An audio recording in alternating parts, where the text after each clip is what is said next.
కీర్తిశేషులు మజ్జి అప్పారావు తృతీయ వర్ధంతి సందర్భంగా వారి కుటుంబ సభ్యులు విశాఖ జిల్లా భీమిలి నియోజకవర్గం తుర్లవాడ గ్రామంలో పౌర గ్రంథాలయం వద్ద వారి విగ్రహానికి పూలమాలలు వేసి శ్రద్ధాంజలి ఘటించారు. ఈ సందర్భంగా విజ్ఞాన విహార విశ్రాంతి ఉపాధ్యాయులు జేవీఎస్ మాట్లాడుతూ అప్పారావు సేవా నిరతి వ్యక్తిత్వం గురించి మాట్లాడుతూ భౌతికంగా వారు మన మధ్య లేనప్పటికీ వారి పవిత్ర ఆశయాలను ముందుకు తీసుకెళ్లాలని, అప్పుడే వారి ఆత్మ దివి నుండి మనల్ని రక్షిస్తుందని అన్నారు. వారి పెద్దన్నయ్య మజ్జి వెంకట్రావు మాట్లాడుతూ మా గ్రామంలో మాది ఉమ్మడి కుటుంబ వ్యవస్థ.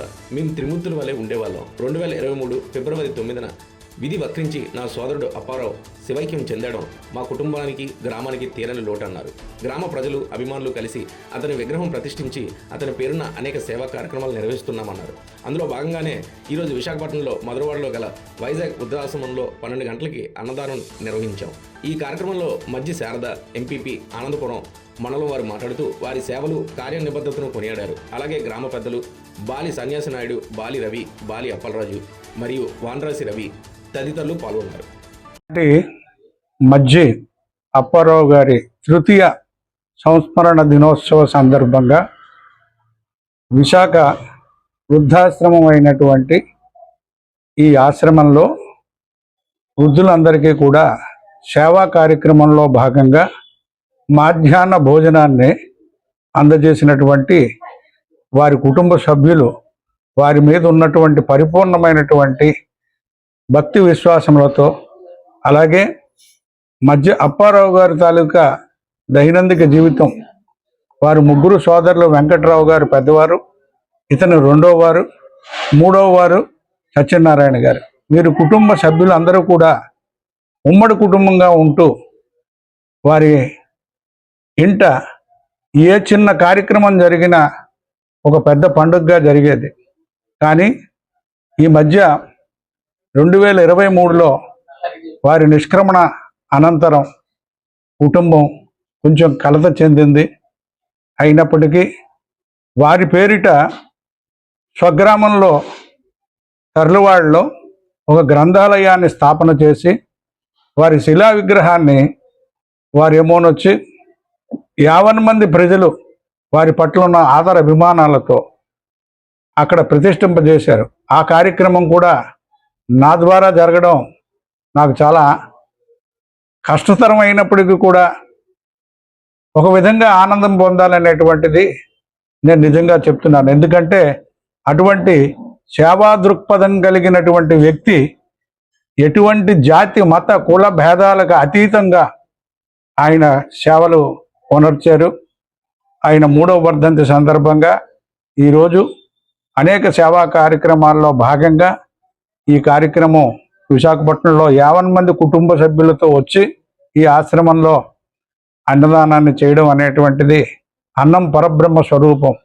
కాబట్టి అటువంటి పరబ్రహ్మాన్ని కొలవడం అంటే అతని ఆత్మ ఎక్కడున్నా సరే ఈ యొక్క ఆనందాన్ని చూసి శాంతించి వారి కుటుంబ సభ్యులకు ఆశీస్సులు అందజేస్తూ మరిన్ని కార్యక్రమాలను ముందుకు తీసుకువెళుతుందని నేను మనసా వాచ కర్మణ కోరుకుంటున్నాను. అందరికీ నమస్కారం. ఆ సోదరుడు తృతీయ వర్ధంతి సందర్భంగా మరి ఈ 3 సంవత్సరాల నుంచి మా గ్రామాల్లో అనేక కార్యక్రమాలు చేస్తున్నాం. అదేవిధంగా ఈ సంవత్సరం కూడా మా గ్రామంలో కొన్ని కార్యక్రమాలు చేస్తూ మరి ఈ మధురవాడ వృద్ధుల ఆశ్రమంకి వచ్చి కొంచెం సేవ చేయాలనే ఉద్దేశం మీద వచ్చి ఇక్కడ సేవ చేసాం. మరి మా తమ్ముడు తాలూకా మా సోదరు తాలూకా ముఖ్య ఉద్దేశం మరి అతను యాక్టివ్గా పాల్గొని విద్యార్థులు కొంతమందిని చదివించడం, మరి విద్యను కానీ క్రీడలకి ప్రోత్సహించడం అనేక కార్యక్రమాలు చేసేవాడు. మరి అదేవిధంగా ఆయన ఆత్మ శాంతించాలనే ఉద్దేశం మీద ఆయన స్వర్గస్థులైనా సరే మరి ఆ కార్యక్రమాలని మేము కొన్ని కొనసాగిస్తూ క్రీడలకు ప్రోత్సహించడం, చదువుకునే వాళ్ళకి పుస్తకాలు ఇప్పించడం, ఫీజులు కట్టడం అన్ని కార్యక్రమాలు కొన్ని చేస్తున్నాం. మరి అదే ఉద్దేశంతో ఒక గ్రంథాలయాన్ని కూడా మా గ్రామంలో ఏర్పాటు చేశాం.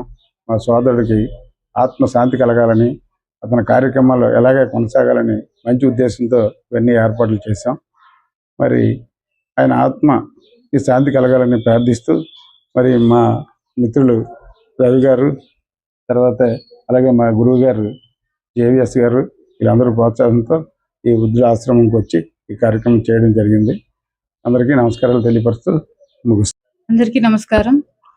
ఈనాడు మా చిన్నాన్నగారు మధ్య అప్పారావు గారి యొక్క తృతీయ వర్ధంతి సందర్భంగా మనం ఇక్కడ మధురవాడలో ఈ వృద్ధాశ్రమంలో మధ్యాహ్న భోజనం అన్నదానం ఏర్పాటు చేయడం జరిగింది. మా చిన్నాన్నగారు, మా నాన్నగారు, మా రెండవ చిన్నాన్నగారు మేమందరం కూడా ఉమ్మడి కుటుంబంగా జీవిస్తూ ఉండేవాళ్ళం. 2020 జీవిస్తున్నాం. 2023లో ఫిబ్రవరి 9వ తారీఖున యాక్సిడెంట్ సందర్భంగా మా చిన్నాన్నగారు కాలం చేయడం జరిగింది.